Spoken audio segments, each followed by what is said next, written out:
That's really what I think of Europe. It's a place that is obviously my home, and it's where I want people to feel that they can live in peace.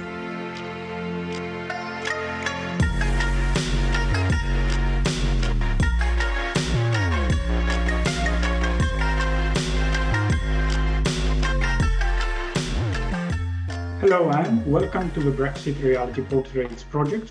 Thank you very much for being here. Hello, Mauro. Thank you for hosting this event this afternoon. First of all, would you like to introduce yourself to our audience, please?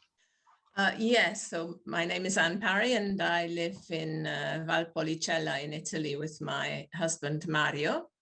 I'm a retired English language teacher, and now I'm the secretary of the Valpolicella branch of the European Federalist Movement, which, as you know, is the Italian branch of the Union of European Federalists. Thank you. What is your relationship with Brexit? As far as I'm concerned, Brexit is a disaster in every way. I've been particularly concerned with the rights that British and European citizens have lost with the loss of freedom of movement. But as well as that, I don't think the UK has fully woken up to the consequences of leaving the single market and the customs union, or the effects on the state of the United Kingdom with the disaster that's building up in Northern Ireland and the independence movement in Scotland. So from every point of view, I think it's a disaster.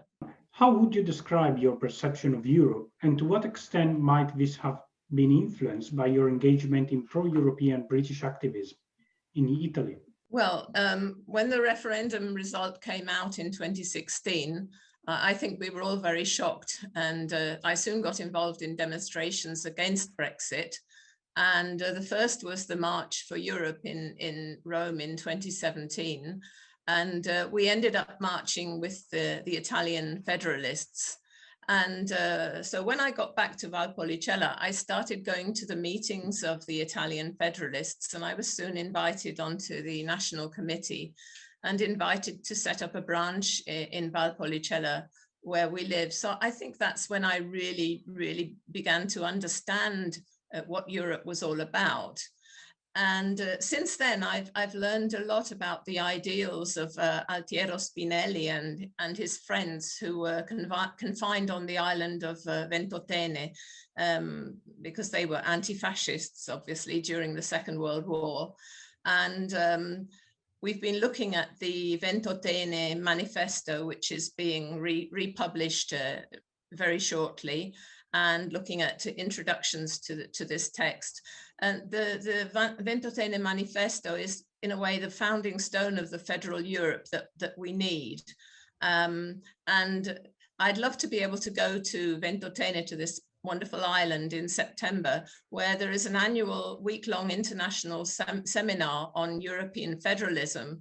It would be wonderful if anybody watching this video is interested in going along to that, get in touch, and we can see if it's possible. But I'd love it if more people knew that Europe was thought of as a project whose aim was to prevent the repetition of war in Europe, rather than as a kind of bureaucracy which seems to have made many enemies, although often I think for no good reason at all. So that's really what I think of Europe. It's a place that is obviously my home, and it's where I want people to feel that they can live in peace. To what extent would you say Brexit has affected your personal life? How is it now more challenging to live in a multi-European family? It's affected us a lot because in my personal case, my daughter and my granddaughters live in the UK, in Southampton. And if I wanted to return to live near them in the UK with my husband, with my Italian husband, we would have to organize this before March of 2022. And if we decide after that date, we would have to meet some financial requirements which are simply too high for us. So it looks as though we will only be able to see our grandchildren growing up when we're able to come over for our holidays.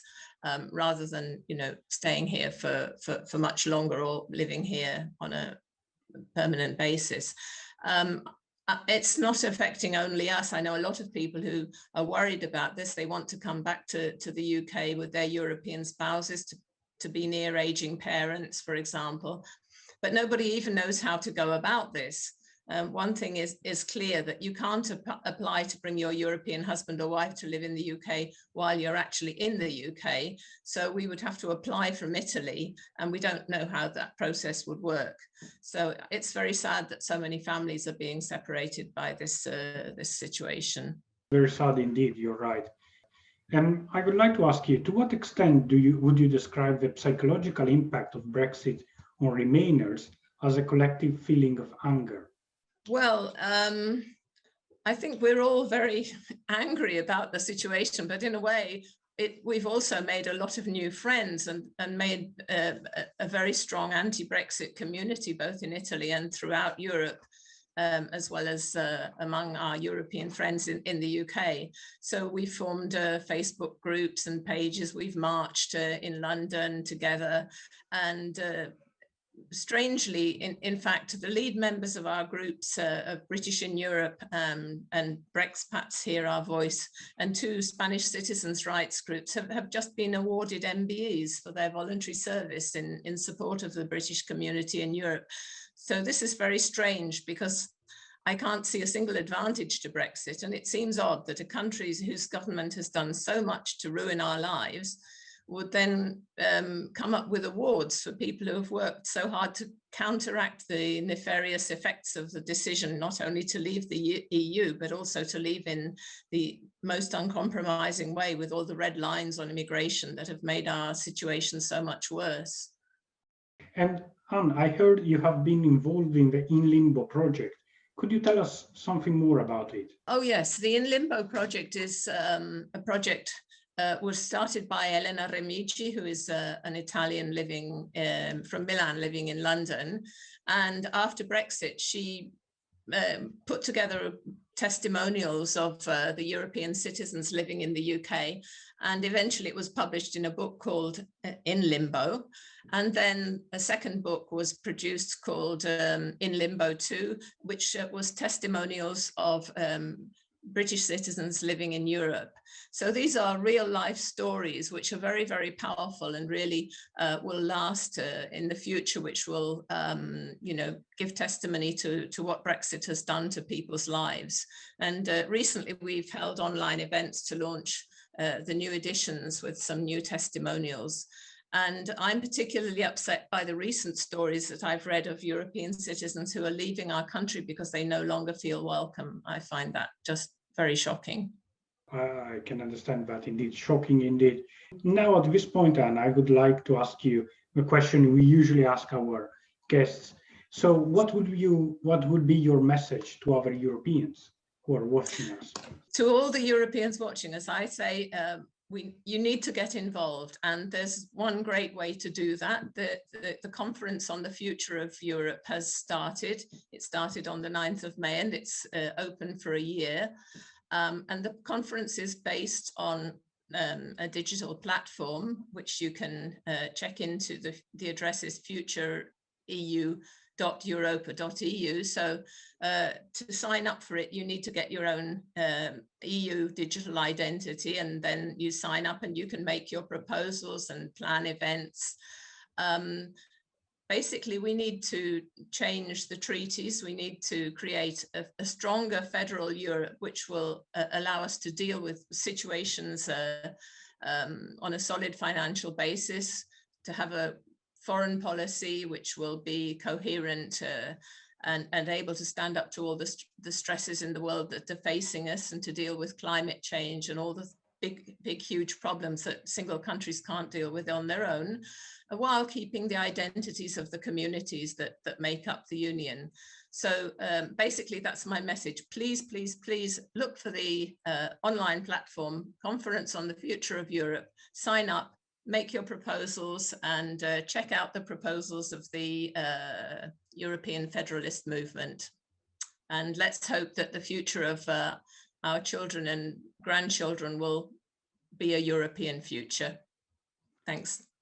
Thank you very much. And I also share your advice to everyone to join and participate in the Conference on the Future of Europe. And thank you again for taking part in this initiative of the Brexit Reality Portrait. Thank you, Mauro. It was great to speak to you.